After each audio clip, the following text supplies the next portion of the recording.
আকস্মিক বন্যায় বিপর্যস্ত হয়ে পড়েছে সৌদি আরবের জনজীবন। মুসলমানদের পবিত্র নগরী মক্কা ও মদিনা সহ রাজধানী রিয়াদের বেশিরভাগ এলাকার অবস্থা নাজুক।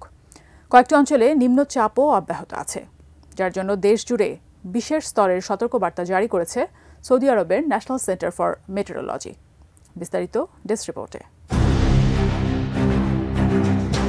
সামাজিক যোগাযোগ মাধ্যমে ছড়িয়ে পড়া ভিডিওতে দেখা যাচ্ছে তীব্র পানির স্রোতে ভেসে যাচ্ছে গাড়ি, তলিয়ে গিয়েছে অনেক বসতবাড়ির নিচতলা।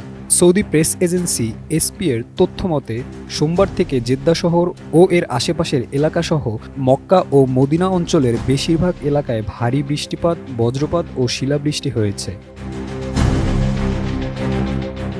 দেশটির বদর প্রদেশের আল শাফিয়ায় সর্বোচ্চ ৪৯.২ মিলিমিটার বৃষ্টিপাত রেকর্ড করা হয়। জেদ্দায় আল বাসাতিনে রেকর্ড করা হয় ৩৮ মিলিমিটার বৃষ্টিপাত। মদিনার মসজিদে নববীর কেন্দ্রীয় হারাম এলাকায়ও রেকর্ড করা হয় ৩৬.১ মিলিমিটার বৃষ্টিপাত। এছাড়া কুবা মসজিদের কাছে ২৮.৪ মিলিমিটার বৃষ্টিপাত হয়েছে। কোয়ালিটি সম্পন্ন আন্তর্জাতিক মানের still bar CSRM, committed for better still. এছাড়া এনসিএম জানায় সৌদির পূর্বাঞ্চলও বন্যায় ডুবে গেছে।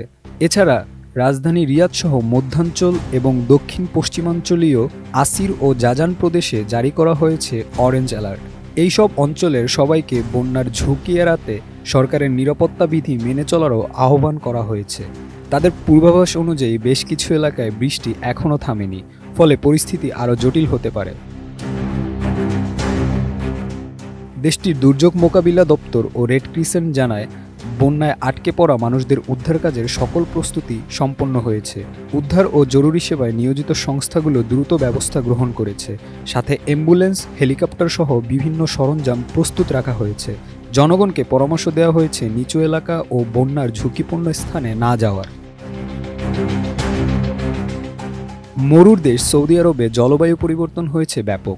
যেমন সেখানে তুষারপাত, বন্যা, শিলাবৃষ্টি হচ্ছে নিয়মিত, যা নজিরবিহীন। এর আগে গত বছর শীত মৌসুমে সেখানে রেকর্ড করা হয় -৯.৩ ডিগ্রি সেলসিয়াস তাপমাত্রা। আবার শুষ্ক মৌসুমে আকস্মিক বন্যাও ইঙ্গিত করেছে কিয়ামতের ছোট্ট একটি আলামত হিসেবে। ইসলাম বিশারদদের মতে কিয়ামতের উল্লেখযোগ্য ছোট আলামতগুলো হলো, একদিকে বিশ্বজুড়ে অতিবৃষ্টি, অনাবৃষ্টি, তীব্র ঠান্ডা ও দাবদাহ সহ বিভিন্ন প্রাকৃতিক দুর্যোগ ব্যাপক হারে বেড়ে যাবে। এতে ফসল উৎপাদন ক্ষতিগ্রস্ত হবে। অপরদিকে মরু অঞ্চলে ঝড় বৃষ্টির কারণে ঘটবে এর উল্টোটা। বন্যার কবলে পড়ে বিপর্যস্ত হবে আরব অঞ্চল। পানির ছোঁয়ায় শুষ্ক মরুভূমি পরিণত হবে সবুজ অরণ্যে। Desk report, ATN news.